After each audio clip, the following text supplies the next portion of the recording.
Hello दोस्तों, आप सभी का स्वागत है आपका अपना क्लास एसएस क्लास 2.0 में। चलिए आज हम लोग देखेंगे सर्वनाम से related most VVI MCQ question. इसमें आपको 25 प्लस एमसीक्यू क्वेश्चन को देखेंगे। इससे पहले हमने सर्वनाम से रिलेटेड जितने भी थ्योरी हो सके हम सभी बना दिए हैं, आप लोग जाके देख सकते हैं। चलिए हम लोग अपना क्लास को शुरू करते हैं। आज का पहला प्रश्न है, सर्वनाम के कितने प्रकार है बताइए। सर्वनाम के कितने प्रकार हैं? 4, option B 5, option C 6, option C 7। बताइए कितने प्रकार है? तो इसका सही जवाब होगा ऑप्शन सी, सर्वनाम के 6 प्रकार है। चलिए आगे बढ़ते हैं। क्वेश्चन नंबर 2, मुझे किस प्रकार का सर्वनाम है बताइए। मुझे किस प्रकार का सर्वनाम है? ऑप्शन ए उत्तम पुरुष, ऑप्शन बी मध्यम पुरुष, ऑप्शन सी अन्य पुरुष, ऑप्शन डी इनमें से कोई नहीं। बताइए क्या होगा दोस्तों। इसका सही जवाब होगा ऑप्शन ए, यह उत्तम पुरुष है। ठीक है, चलिए आगे बढ़ते हैं क्वेश्चन नंबर 3 पे। इनमें से कौन प्रश्नवाचक सर्वनाम नहीं है बताइए। प्रश्नवाचक सर्वनाम नहीं है, बताइए किसने, ऑप्शन बी किसी ने, ऑप्शन सी किससे, ऑप्शन डी किस में। बताइए प्रश्नवाचक सर्वनाम कौन नहीं है? तो इसका सही जवाब होगा ऑप्शन बी किसी ने। आगे बढ़ते हैं क्वेश्चन नंबर 4 पे। निश्चयवाचक सर्वनाम कौन है बताइए। निश्चयवाचक सर्वनाम कौन है इनमें से? तो दोस्तों इसका सही जवाब होगा ऑप्शन डी, यह निश्चयवाचक सर्वनाम है। आगे बढ़ते हैं क्वेश्चन नंबर 5 पे। निम्नलिखित में से कौन सर्वनाम का उदाहरण है बताइए। इनमें से कौन सर्वनाम का उदाहरण है? Option A Ram, option B Shyam, option C पुस्तक, ऑप्शन डी मैं। सर्वनाम का उदाहरण कौन है? तो इसका सही जवाब होगा ऑप्शन डी मैं, बाकी ये सभी संज्ञा है। ठीक है, चलिए आगे बढ़ते हैं क्वेश्चन नंबर 6 पे। निम्नलिखित में कौन अनिश्चयवाचक सर्वनाम है बताइए। इनमें से कौन अनिश्चयवाचक सर्वनाम है? ऑप्शन ए कौन, ऑप्शन बी जो, ऑप्शन सी कोई, ऑप्शन सी वह। अनिश्चयवाचक सर्वनाम कौन है? तो इसका सही जवाब होगा ऑप्शन सी कोई, यह अनिश्चयवाचक सर्वनाम है। आगे बढ़ते हैं क्वेश्चन नंबर 7। पुरुषवाचक सर्वनाम कौन नहीं है बताइए। इनमें से पुरुषवाचक सर्वनाम कौन नहीं है? ऑप्शन ए आपको, ऑप्शन बी उनको, ऑप्शन सी जिनको, ऑप्शन डी हमको। पुरुषवाचक सर्वनाम कौन नहीं है? तो इसका सही जवाब होगा ऑप्शन सी जिनको। ठीक है, यह पुरुषवाचक सर्वनाम नहीं है। आगे चलते हैं क्वेश्चन नंबर 8। यह कविता मैंने लिखी है बताइए। इसमें मैंने क्या है? पुरुषवाचक सर्वनाम, ऑप्शन बी निश्चयवाचक सर्वनाम, ऑप्शन सी अनिश्चयवाचक सर्वनाम, ऑप्शन डी निजवाचक सर्वनाम। बताइए क्या होगा? मैंने क्या है? तो यह निजवाचक सर्वनाम है, ऑप्शन डी। ठीक है, चलिए आगे बढ़ते हैं क्वेश्चन नंबर 9 पे चलते हैं। क्वेश्चन नंबर 9, पता नहीं श्याम को कैसे पता चल गया। बताइए कौन सा सर्वनाम है? ऑप्शन ए पुरुषवाचक सर्वनाम, ऑप्शन बी अनिश्चयवाचक सर्वनाम, ऑप्शन सी निश्चयवाचक सर्वनाम, ऑप्शन डी संबंधवाचक सर्वनाम। बताइए क्या होगा? तो इसका सही जवाब होगा ऑप्शन ए पुरुषवाचक सर्वनाम है। आगे बढ़ते हैं क्वेश्चन नंबर 10, संबंधवाचक सर्वनाम कौन है बताइए। संबंधवाचक सर्वनाम इनमें से कौन है? ऑप्शन ए कोई नहीं, ऑप्शन बी कौन, ऑप्शन सी जो, ऑप्शन डी वह। बताइए कौन है? तो इसका सही जवाब होगा ऑप्शन सी जो, यह संबंधवाचक सर्वनाम है।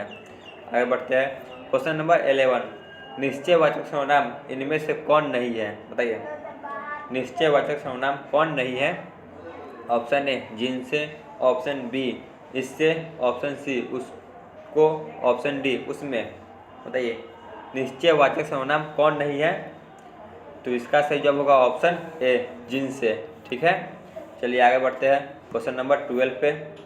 निम्नलिखित में कौन सर्वनाम है बताइए। इनमें से कौन सर्वनाम है?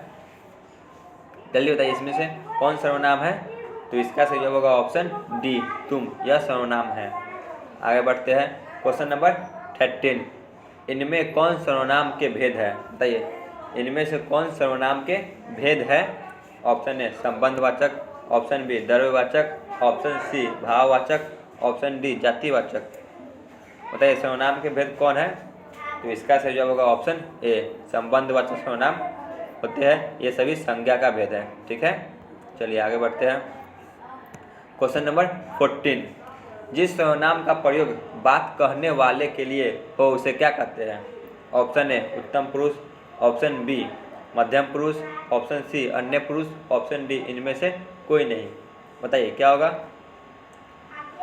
तो इसका सही जवाब होगा ऑप्शन ए, उत्तम पुरुष कहा जाता है। आगे बढ़ते हैं। क्वेश्चन नंबर 15, अनिश्चयवाचक सर्वनाम नहीं है। बताइए इनमें से कौन अनिश्चयवाचक सर्वनाम नहीं है? ऑप्शन ए किसी ने, ऑप्शन बी किसी पर, ऑप्शन सी उनकी, ऑप्शन डी इनमें से कोई नहीं। बताइए क्या होगा? तो इसका सही जवाब होगा ऑप्शन सी उनकी। ठीक है, यह अनिश्चयवाचक सर्वनाम नहीं है। आगे बढ़ते हैं। क्वेश्चन नंबर 16, पुरुषवाचक सर्वनाम के कितने भेद हैं? बताइए। ये सभी आपको थ्योरी क्लास में मिल जाएंगे। आप लोग पहले थ्योरी क्लास को कंप्लीट कर लें, उसके बाद इसे देखें, आपको 100% याद हो जाएंगे। ठीक है, बताइए पुरुषवाचक सर्वनाम कितने भेद हैं? तो इसका सही जवाब होगा ऑप्शन सी, उसके 3 भेद हैं, उत्तम पुरुष, मध्यम पुरुष और अन्य पुरुष। आगे बढ़ते हैं। क्वेश्चन नंबर 17, इनमें से कौन पुरुषवाचक सर्वनाम का भेद नहीं है? बताइए पुरुषवाचक सर्वनाम का भेद कौन नहीं है?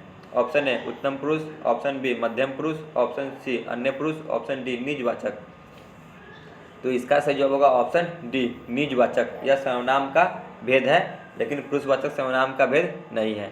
ठीक है, ये तीनों पुरुषवाचक सर्वनाम का भेद है। चलिए आगे बढ़ते हैं। क्वेश्चन नंबर 18, राम को अपने आप पर भरोसा है। बताइए अपने आप, यहाँ पे आप आ गया। बताइए कौन सा सर्वनाम है? ऑप्शन ए निजवाचक, ऑप्शन बी निश्चयवाचक, ऑप्शन सी अनिश्चयवाचक, ऑप्शन डी पुरुषवाचक। बताइए क्या होगा? राम को अपने आप पर भरोसा है, तो इसका सही जवाब होगा ऑप्शन ए, निजवाचक सर्वनाम है। ठीक है, चलिए आगे बढ़ते हैं। क्वेश्चन नंबर 19 पे आते हैं। कमरे में कोई छिपा हुआ है। बताइए कौन सा सर्वनाम है?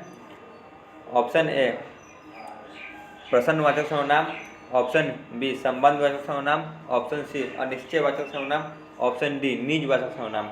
बताइए क्या होगा? कमरे में कोई छुपा हुआ है, तो इसका सही जवाब होगा ऑप्शन सी अनिश्चयवाचक सर्वनाम, क्योंकि हमें पता नहीं है इसीलिए। आगे बढ़ते हैं। क्वेश्चन नंबर 20, संबंधवाचक सर्वनाम नहीं है। बताइए संबंधवाचक सर्वनाम कौन नहीं है?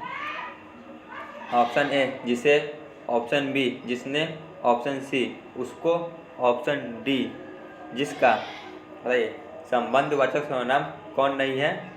तो इसका सही जवाब होगा ऑप्शन सी उसको। चलिए आगे बढ़ते हैं। क्वेश्चन नंबर 21, तुम कहाँ रहते हो? बताइए तुम कहाँ रहते हो कौन सा सर्वनाम है? यहाँ पे कहाँ बता रहा है, तो इसका सही जवाब होगा ऑप्शन ए, प्रश्नवाचक पूछा जा रहा है, इसीलिए प्रश्नवाचक सर्वनाम है। आगे बढ़ते हैं। क्वेश्चन नंबर 22, निम्नलिखित में कौन सर्वनाम नहीं है? बताइए इनमें से कौन सर्वनाम नहीं है? तो इसका सही जवाब होगा ऑप्शन डी, राम, यह संज्ञा है। आगे बढ़ते हैं। क्वेश्चन नंबर 23, यह मेरा करम है। बताइए यह मेरा करम है कौन सा सर्वनाम है? तो यह निश्चयवाचक सर्वनाम है, क्योंकि यहाँ पे यह बताया जा रहा है। ठीक है, ट्रिक से आपको बताया था, आपको थ्योरी क्लास में, आप वहाँ से भी जान सकते हैं। यह मेरा करम है, निश्चय है कि यह मेरा ही करम है, निजवाचक निश्चयवाचक सर्वनाम। आगे चलते हैं। क्वेश्चन नंबर 24, मैं कल पटना जाऊँगा। बताइए कौन सा सर्वनाम है? मैं कल पटना जाऊँगा कौन सा सर्वनाम है? इनमें से कौन सर्वनाम है? इसमें ये पूछा जा रहा है, इनमें से कौन सर्वनाम है? तो इसका सही जवाब होगा ऑप्शन डी, मैं, यह सर्वनाम है। आगे बढ़ते हैं। क्वेश्चन नंबर 25, बाहर कोई रो रहा है। बताइए इसमें कौन सर्वनाम है? बाहर कोई रो रहा है, इसमें कौन सा सर्वनाम है? दोस्तों इसका सही जवाब होगा ऑप्शन बी, कोई। ठीक है, चलिए आगे बढ़ते हैं। क्वेश्चन नंबर 26 पे, क्या आपको आम पसंद है? क्या आपको आम पसंद है कौन सा सर्वनाम है? तो इसमें भी क्या प्रश्न पूछा जा रहा है, क्या? बताइए कौन सा सर्वनाम है? तो इसका सही जवाब होगा ऑप्शन ए, प्रश्नवाचक सर्वनाम है। चलिए आगे चलते हैं आज के अंतिम प्रश्न पे। क्वेश्चन नंबर 27, यह किताब मैंने लिखा है। बताइए कौन सा सर्वनाम है? यह किताब मैंने लिखा है, कौन सा सर्वनाम है? ऑप्शन ए प्रश्नवाचक सर्वनाम, ऑप्शन बी संबंधवाचक सर्वनाम, ऑप्शन सी अनिश्चयवाचक सर्वनाम, ऑप्शन डी निजवाचक सर्वनाम। बताइए क्या होगा? यह किताब मैंने लिखा है, कौन सा सर्वनाम है? तो इसका सही जवाब होगा ऑप्शन डी निजवाचक सर्वनाम। ठीक है, आज का क्लास यहीं पे ख़त्म होता है। आप लोग कमेंट सेक्शन में ज़रूर बताइएगा कि आपको यह क्लास कैसा लगा। ठीक है।